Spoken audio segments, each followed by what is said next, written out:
مش حكاية طفلة، حكاية برشا بنات، مش حكاية بنية واحدة، حكاية برشا نساء. اليوم باش نحكي على حاجة خلت الطفلة تكره روحها، تأثر عليها وتأثر على طموحاتها. باش نحكي على قاهر الفتيات AKA تحرش، اللي هو آفة عالمية تختلف نسبتها من دولة إلى أخرى. اليوم طفلة تونسية متعرضة للخطر أكثر من الحاكم وأكثر من الجيش، خاطر كل يوم تسمع كلمة تقعد ترن في وذنها نهار كامل، ولا تصير لها جاز تقعد مأثر عليها. وهذه مش مسألة مسؤولين ولا دولة، هذه مشكلة عقلية والإنسان كيفاش تربى. التحرش كل يوم يكثر في بلادنا خاطر نسبة الكبت الموجودة عند المواطن. إيش خلاك فيلم عصفور اسطح توا عامل البوز؟ فما فئة من العباد سكيزوفرين نورمال تحرش بالبنات أما ما يرضاش تقة الشوك في أخته. أما حب أقول لك حاجة، يا متعدي على زرع الناس زرعك في الثنية.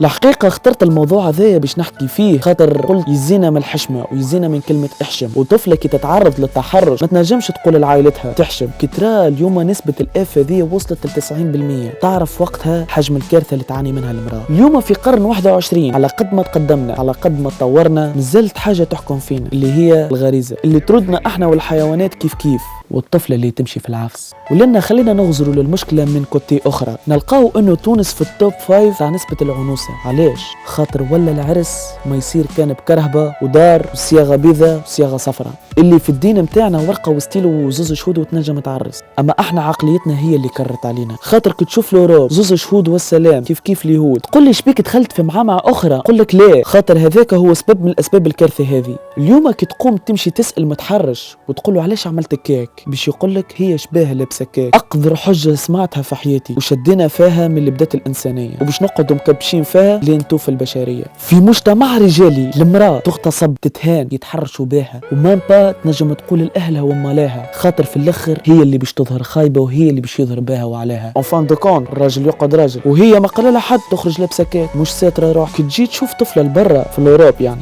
نورمال تعدي ليله كامله لبرا وتروح للدار ما يصير لها شيء. اما لنا ما تفوتش الستة متاع العشيه خاطر تخاف على روحها من البندية. اليوم ولينا في وقت انه البنية والطفلة والمرأة ولا سلعة ولا البدن هو الكل في الكل. ركزنا على القشور وخلينا اللي بيه الفايدة.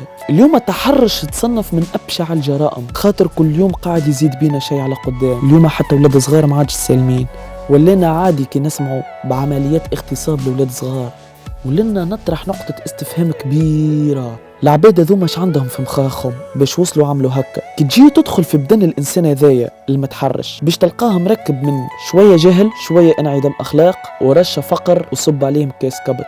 ولنا نحب نقول حاجه، ما تستغربوش خاطرنا سفرانس ومتصنفين ديما من عالم الثالث، خاطر بنادم ياكل في بنادم، وعقليه مازالت في غابه، ومسؤولين عاملين عصابه. خاطرنا مازلنا في عقليه اما خير الرجل والمراه. وصحيح زاده فما نساء تتحرش بالرجال اما مش بنسبه كبيره برشا. وخنقولها المره ذي الراجل زايد على المراه كان بحاجه برك بالبنيه الصحيح وبالجهامه، خاطر كان خلقنا ربي احنا كيف كيف في البنيه الجسديه ما با ناكلوا الخبز مع المراه ولا نتحرشوا بهم ولا نغتصبوهم الخ الخ الخ. هكا نحب نقول نصيحه للناس الكل، كان عندك صغار ربي يفضلهم لك، علموا انه البلايص الحساسه ممنوع اي واحد يمسها. علموا زاد كيفاش يولي صريحه معاه، خاطر الثقه هي اهم حاجه في التربيه الاسريه ما بين الطفل الصغير والام. ومثال الزاده تنجم تعلم بنتك ولا ولدك شويه كاراتيه شويه سيلف ديفونس باش يلقاو رواحهم في مواقف كيف هيك.